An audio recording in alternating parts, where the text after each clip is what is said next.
Hey guys, welcome to another exciting episode of Secrets to Real Estate Investing. And today we have an exciting new topic that we have never yet had before. It's a new aspect of real estate investing to many of us, and it is land. So I have an expert with me today, Mark Podolsky, who is going to be sharing with us his tips, his strategies, his background, all his experience for the thousands of deals, and who knows how much money this guy's made. We'll see if he tells us. So with that, welcome to the show, Mark. Holly McCann, thank you so much for having me. Well, why don't you start by telling our listeners a little bit about your background, what you've done, and how you got to where you are today. Well, the way I started is kind of weird. I used to do investment banking, mergers and acquisitions for private equity groups, and I absolutely hated it. I had a 45-minute commute to work and back. I was micromanaged. I had no control. And it got so bad, Holly, that I wouldn't get the Sunday blues anticipating Monday coming around. I get the Friday blues anticipating the weekend going by really fast and having to be at work on Monday. So my firm hires this guy, and he's telling me that on the side, he's going to these tax deed auctions. He's buying up raw land for nothing. He's flipping them online, and he's making on average 300% returns on his investment. 300%. So wow. yeah, I know. And so I don't believe him because I'm looking at companies all day long, and a great company has 15% EBITDA margins or free cash flow. Great company. Average company is at 10%. And I'm looking at companies all day long, less than 10%. So, and I'm from St. Louis, Missouri. I'm from the show me state. I'm like, come on, let's show me. So we go to New Mexico. I got $3,000 saved up for car repairs. And I buy 10 half-acre parcels in nowhere, New Mexico, at an average price of $300 each. Sure enough, I do exactly what he tells me. I put them up online. They sell for an average price of over $1,200 each. And he was right, 300%. So I took all that money and I went to another auction in Arizona. This is in 2000. There's no one in the room. I'm buying up properties left and right for nothing. And I sold all those properties and I made over $90,000 in the next 6 months. So I go to my wife. I'm like, honey, I'm going to quit my job and I'm going to invest in raw land full time. She goes, absolutely not. So I said, fine. So I did it part-time for about 18 months until the land investing income exceeded my investment banking income. And I quit in 2001 and I've been doing it full time ever since. That's how I got into it. So the wife finally said, yes, it's okay, huh? She finally gave the go ahead once she saw she's like, show me the money consistently. I'm like, okay. Well, I have a question regarding that because a lot of people have a partner in life and they're not always on the same entrepreneurial wavelength as each other, So was she working or were you the sole breadwinner for your family at the time, or what was that like? Yeah, I was a sole breadwinner. She, at that time, was pregnant, and we had our first child. We'd have 3. And so my son was born in 2000. I quit in 2001. And, so she was in this very vulnerable, dependent position. Mm-hmm. And, I took it very seriously. Like, okay, I gotta do this right. And so I took it very slowly, methodically. And then until that point that the land investing income exceeded the investment banking income, I quit, always kind of knowing like, okay, worst case scenario, I own a real asset and I can always get another job. Oh yeah, that's true. You knew you had marketable skills. That's great. Yeah, but now I'm happily unemployable. It's been, since 2001, I've had a job. Yeah, I think I'm in the same boat as you. It would be too hard to go back now. Oh, yeah. So why don't you give our listeners and watchers kind of an overview about what land is, because most of us are in either house flipping or apartment investing or single family home investing. And this is a whole new area to some of us. So tell us a little bit about it and what would someone need to know if they want to get started in it? Yeah. So the way I look at it, it's a model, right? And I look at land as a as the ultimate subscription model. And a lot of people think, oh, raw land doesn't cash flow. You got to keep paying the taxes. And then, the typical like land development plays, which is the more standard thing, which is like a hockey stick, right? So it stays flat and then boom, development comes and, the McCanns are millionaires. But that's not what I do. So what I do is, let's say, Holly, where do you live? I live in Dana Point, California. All right. So you live in one of the most beautiful places in the world. But let's imagine that you have property in Texas, but you live in Dana Point, California. Okay. And I see on the treasurer's list of people that owe delinquent taxes, Holly McCann owes $200 in back taxes on this half-acre parcel in Texas. So what I'll do is I'll look at the comps or the comparable sales, and I'll divide by 4. And what that does is that gives me what Warren Buffett would call a 300% margin of safety. And I would send you this quote unquote top dollar offer for your half-acre parcel in Texas. You have no emotional attachment to the property. You live in Dana Point, California. You're advertising to me. You no longer value the property. You haven't paid your back taxes. So 3 to 5% of people will actually accept this offer. We go through our due diligence. We buy the property. And then, Holly, we have this huge advantage all over every single real estate niche. I have a built-in best buyer. Do you know who it is? It's the neighbor. The neighbors. So then we send out neighbor letters saying, hey, before we take this to the open market, increase your holdings, protect your view, know who your neighbor is going to be, lock it down, right? So it's that fear of missing out. Now, if the neighbors pass, then we'll go to our buyers list. If our buyers list passes, we go to a little website you probably never heard of called Craigslist. And we also go to another one called Facebook buy-sell groups. And so within 30 days, we sell that property. So let's take the example of your half-acre parcel in Texas. I buy it from you for $1,000, and I'll probably sell it for $10,000. And I'll get $1,000 down, and then we'll make it a car payment. Let's say $449 a month at 9% interest, right? So now I've got a passive income of $449 every single month for, let's say, 5 years. And I don't have to deal with a renter, no rehabs, no renovations, no rodents. Because I'm not dealing with a tenant, I'm exempt from Dodd Frank, RESPA, and the SAFE Act. So I get this one-time sale, I get this recurring passive income without the typical headaches in real estate. And that's why I call it the best passive income model. And because of software, it's scalable. I have 90% automated on the front end and the back end. And I can work 2 hours a week anywhere in the world running this business. Wow. That sounds ingenious. How long did it take you to kind of figure this out and dial it in and get your whole system in place? I made $1 million mistakes a long time. I would say I probably wasn't really treating it like a business until about 2010, because from 2001 to 2010, I was just making so much money hand over fist just because of the market. It was like I was so smart. I didn't need systems. I didn't need automation. It was just too easy. And then 2008 comes around. I don't get hit really personally until 2010, and that's when I really started treating it like a business. Systems, automation, virtual assistant teams. And that's when, I kind of came out of it. And now the whole goal being the passive income exceeds my fixed expenses and just keep growing that land investing business. So correct me if I'm wrong, but you're not doing any development. Is that correct? Too risky. So all you're doing is finding an opportunity and taking advantage of it. Really? Correct. So I'm buying an asset 20-30 cents the dollar, and I'm selling it 75-80 cents on the dollar. And that's it. And the way I'm doing it is I'm trying to get my money out on the down payment or within 6 months of the down payment and then make a note. And because I use land contracts instead of a deed of trust, I still own the property. There's no cost of foreclosure. I love it. So how many states do you do this in? Good question. So nobody wakes up, Holly, and thinks to themselves, boy, I'd really love some raw land in Minnesota.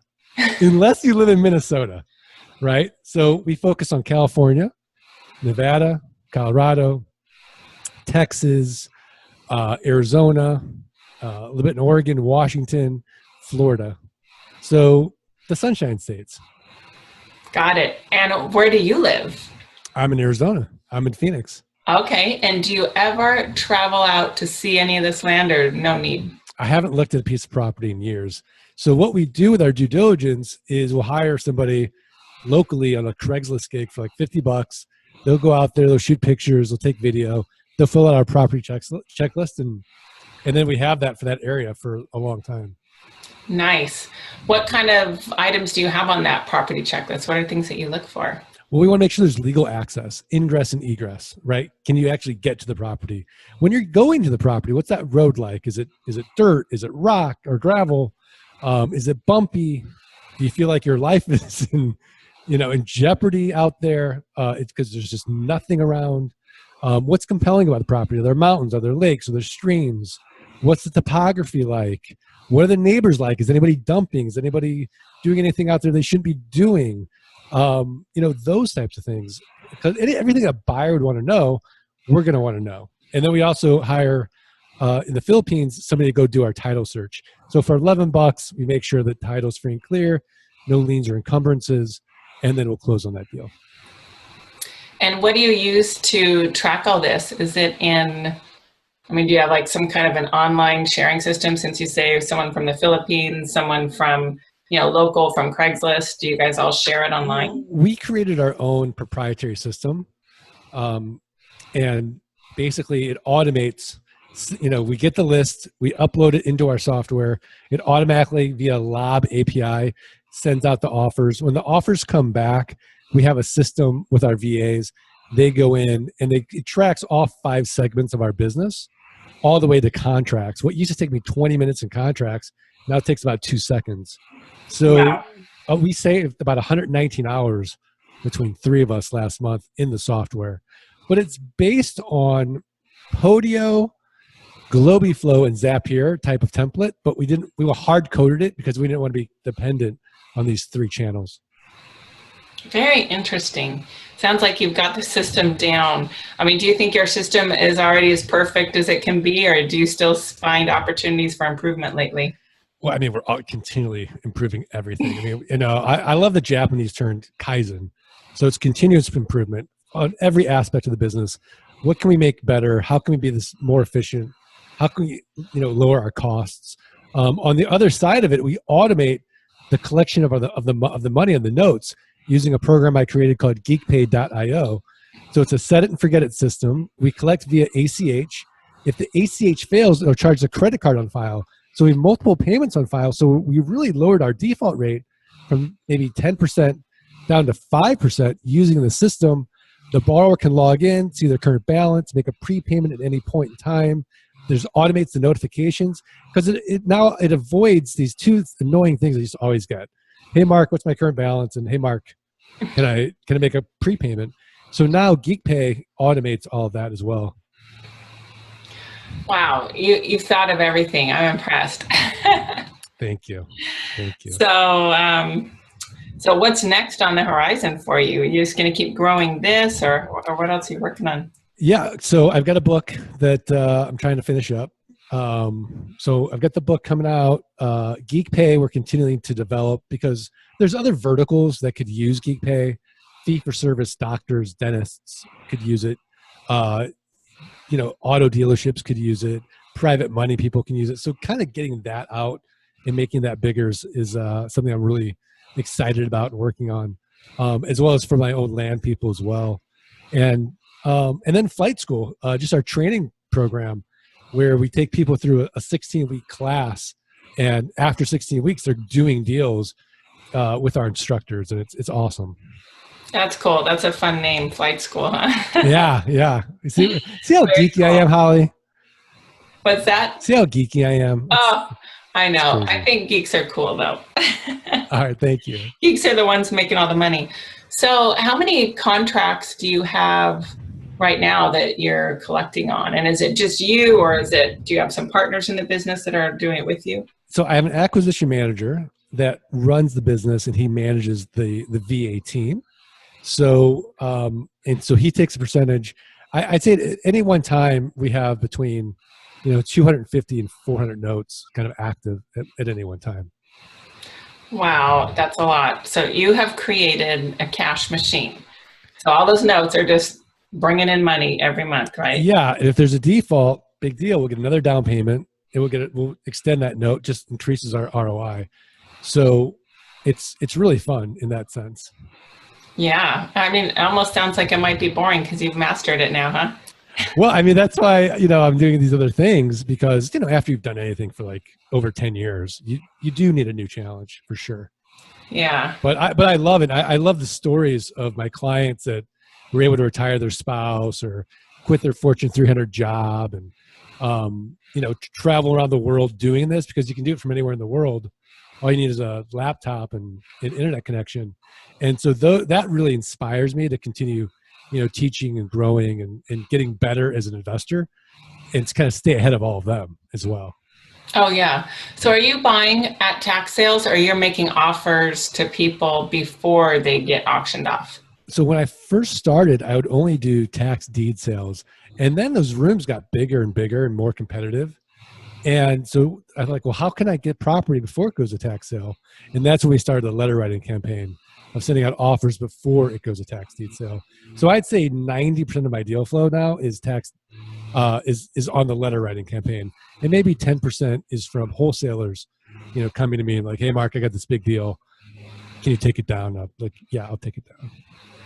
So you're not actually buying anything at any auctions anymore. This is all going No, pre-auction. no. Now, once the next recession hits and those rooms are smaller, I'll go back to the tax deed auction for sure. Okay, well, that makes sense. Yeah, I mean, you always got to be flexible and using the acquisition strategies that match where you are in a cycle in whatever your business is, right? I mean, yeah. Exactly. Yeah, you got to be flexible like a yogi. Yeah. Yeah. Yeah, I mean, because we used to buy homes. The first 100 homes we bought and flipped were all at trustee sale at auction. When that opportunity was no longer good because the big old hedge funds pushed us little guys out, that when we were working with a few million and they had hundreds of millions and they outbid us like crazy, then I had to go use my networking and buy things mostly from realtors and then wholesalers. So it sounds like you've definitely adapted as well. Yeah, and that's the kind of the built-in advantage that my model has over, say single family homes is that it's not sexy. You're not going to go on HGTV or the DIY network and see, me in front of my computer flip this land. Like it's just not cool to watch. And there's no private equity groups, there's no hedge funds, there's no big money. So it's this huge market with very few players. So tell me more about like what's the right terminology, the dollar size of the deals? Like what's kind of an average purchase price, an average resale price, or is it like kind of all over depending on what state you're in and how big it is? Yeah, it just depends. Like California's going to be more expensive. Florida's going to be more expensive. No, it's a very inefficient market. So, but I'd say our bread and butter is $1,000 to $10,000 in purchase. So you don't need money. You don't need any private money to do this. That's amazing. I'm thinking this might be good for my college age son who's saying, Mom, what can I invest in? I mean, he's only got, which, I'm proud of him. I think he's got about $25,000 saved. That's not bad for a kid in college still. That's But, amazing. well, he got to work one tax season, one busy season as an accounting intern. That helped him a lot. But like where else, I mean, a lot of people are in that boat or they have less than that to start with. So this sounds like a good opportunity for someone, whereas flipping a house in Southern California where the house is going to be at least $500,000 plus rehab costs, like you either got to come up with that or get someone willing to lend you money on that. So with the land, you're probably not going to be able to get loans for this. Am I right? You got to have the cash. No, you got to have the cash. A bank won't loan on it unless you're going to get a construction loan. So the nice thing about this is that because it's so non-competitive, you don't need any money. If you can afford a stamp, you can get in this business because let's say, for example, Holly, you accept my offer, right, of $1,000, but I don't have $1,000. So I'll say, okay, Holly, give me 90 days to close. You're like, okay. Well, in that 90 days, it takes me maybe a few days to do due diligence. I will actually send out neighbor letters and I'll do a dual close, right? So I'll use somebody else's money to close that deal with you. And then I don't have to use any money. I have an infinite ROI. And we see our clients do this a lot. Love it, love it, love it. So just to reiterate what Mark just said, in case you guys didn't catch it, you're using someone else's money to close the deal. And this is done in real estate. It's not unheard of and it's not weird. Not all escrow companies are okay with it, but many are. And are you doing this through escrow or not, Mark? If it's $5,000 or more, then we'll go through title and escrow. If it's not, we'll do it directly. Okay. But yeah, there's escrow companies that can facilitate this, or you can just do it yourself if it's a low enough price and there's less risk, because you're going to get your new buyer's money to come in and close it with the seller. So you never even have to have your money. You say, so buyer B is buying it from you, and Mr. B is going to send you $1,000 for this land. It's going to be his down payment perhaps. And then you're going to turn around and buy it, for $1,000. And then if you resold it for 10, Mr. B is going to keep making you payments on another 9,000. But you just got to make sure that your down payment you're taking from the new buyer is going to cover what you're buying the land for, if you are going to take a down payment, right, Mark? Exactly. Brilliant. So how, I think you said earlier, if I remember, 3 to 5% is the results from, is that sending for sending letters. buyers? Yeah. So we get a lot of people who are angry, like, hey, how dare you offer this? And, how dare you offer to purchase my land? Oh, how dare you? I know. It's funny. And I've still never sent any kind of direct mail myself, but I've heard people say, how'd you get my name? Well, it's public record. Sorry. Yeah, exactly. So, but we know then that if under 3% of the people are accepting those offers, our offers are too low. And if more than 5% are accepting it, we might have come in too high, or we need to retrade from there. Love it. So that is the sweet spot that you're aiming for, and you adjust your actions accordingly. Correct. That's really interesting too. Okay, so why don't you tell us what some of the potential pitfalls, downfalls, or problems that people should avoid when they're getting into this business? Well, the due diligence for raw land's a little bit different. And so you really need to understand deeds, chain of title. You need to understand access. If there's an environmental issue on a piece of land, and you don't go to EPA.gov and see if it's in a Superfund site, you actually take liability over that Superfund site. So you're responsible for it. So there's some due diligence stuff that you need to be educated on. I would just say be educated on the entire process.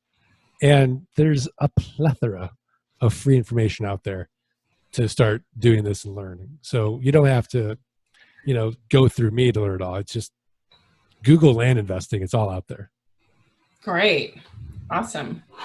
Well, I would like to have you tell my listeners a little bit about the first of 2 great gifts you're giving out today. So the first one that Mark is offering, we're going to have it on my website at hardhatholly.com/73, because we're on show 73. It's called the Passive Income Blueprint. So really nice, beautiful PDF download, 18 pages long. Mark, why don't you tell them a little bit about what is in this great blueprint? So the blueprint kind of talks about the reason that I like this model so much and how to get out of what I call solo economic dependency, which means if you're not working, you're not making any money. And I experienced this firsthand with dentists. I used to be a dental broker and help dentists buy and sell practices before I went into investment banking. But if a dentist's hands weren't in somebody's mouth, the dentist wasn't generating any revenue whatsoever. And so there's so many people like that if they're not working, they're not generating any income. And this is a vehicle to get out of what I call solo economic dependency. It kind of talks about the mindset of, time versus money. What's your time worth? And then, how land can sort of satisfy that if it's right for you or not. I love it. Okay, so listeners, you can go download that at hardhatholly.com/73. Additionally, if you want to text to the number 38470, that's 38470. You just text hard hat, squeeze it together, all one word, hard hat to the number 38470. I'll send you this download as well as a link to all of our past downloads. And then Mark is also giving us another gift. And what is that link for that one to go over to your site? Yeah. So if you just email us, support@thelandgeek.com and put the subject line Holly or Hard Hat Holly, we'll send you for free our $97 passive income launch kit. So That's just awesome. just email support and we'll send you the link. Okay, that's awesome. And what is your website again? It's thelandgeek.com. Thelandgeek.com. Thelandgeek.com. Yeah. All right. Well, this is really interesting. This is my first time hearing about taking advantage and arbitraging the price and land like that. That is great. My hat's off to you. My hard hat's off to you for figuring out this unique opportunity and taking advantage of it. So what's some final words of advice that you would recommend for people that are interested in jumping into this land flipping opportunity? My final words of advice are always the same. It's, find a mentor, find somebody who's done what you've already done and smart cut it. Unfortunately for me, like I didn't have anybody like that. I was kind of like the pioneer, and pioneers get killed going across the country. So find somebody who's done what you want to do and hitch onto their wagon, and you'll be just fine. Also, I love the Zig Ziglar quote: "If you'll do for the next 3 to 5 years what other people won't do, you'll be able to do for the rest of your life what other people can't do." So there you go. Brilliant and well said. So with that, listeners, get out there, take some action. If you've decided that maybe house flipping is a little too intimidating or risky for you, this is a great opportunity that is not capital intensive, not really risky, great opportunity. So go check out thelandgeek.com to connect with Mark and check out his great resources. And Mark, I think you have a podcast or two. Tell us about your podcast too, where they can learn more from you. Yeah, Holly, you have to come on my podcast. It's the Art of Passive Income Model podcast. We have over 100 episodes. We do a roundtable podcast every week talking about land investing. And then we also interview experts like Holly that talk about different real estate niches or investment niches or entrepreneurial niches or just success in general.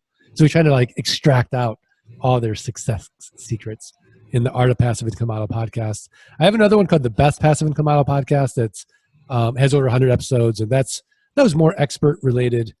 We had our students on there as well talking about land investing, but that one I would put Holly on the spot, explain my model, and say, "Do I have the best passive income model?" And then we would argue and whatever. And then there's also the Land Geek podcast, which if you go to the website, there's over 100 episodes there, all devoted to land investing. Love it. A lot of information, but I don't want you drinking from a fire hose. Yeah. Okay. Well, and listeners, you don't usually hear me talking about this, but my husband, Scott, is the land geek in our household. I don't really know that much about it or speak that language, but he loves that. And that's how we got our start in flipping houses. If you ever listen to my beginning episode 000, you can hear that's how it launched us into flipping houses, was him developing land, not what Mark does. My husband is a civil engineer, and he took it to a whole higher level and developed land. So land is a great opportunity. Do it nice and easy like Mark, though. You don't have to make it hard. That's for sure. Yeah, absolutely. But then, you Okay, also don't get the huge hits either. So guys, get out there, take some action, do something to benefit and get your financial future locked down, give yourself some security, get out of the Friday blues like Mark had, where he was bummed about the weekend being over before it started. So I would love to see you guys have some more fun, freedom, and fulfillment through real estate investing. Get out there and make it happen. Thanks, Mark. Thanks, Holly. Hey there, thanks for watching the video. Make sure you like it and click subscribe to get notified of more videos. And you can go to hardhatholly.com for a free download on secrets to finding great deals.